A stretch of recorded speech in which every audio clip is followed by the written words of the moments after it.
magandang hapon. So, ito na guys yung update sa aking pag-i-experiment sa pagtitinda ng saba kahapon guys. Sobrang saya ko guys. Kasi may nakapagbenta ako.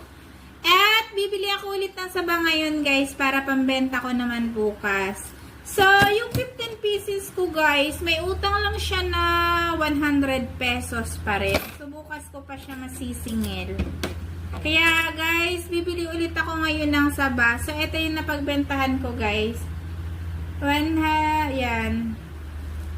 Ito. Diba, ang saya sa feelings na may benta ka.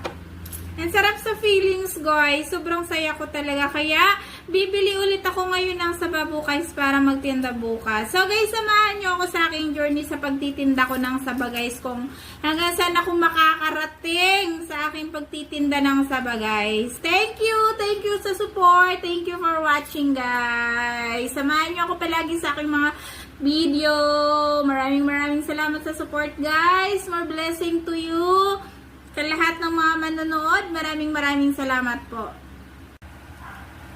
Sa mga patuloy na bumibili ng aking saba, guys, maraming salamat sa inyong lahat. Bili ulit kayo ng aking tindang saba bukas. Thank you so much sa inyong lahat po. I love you, bye-bye!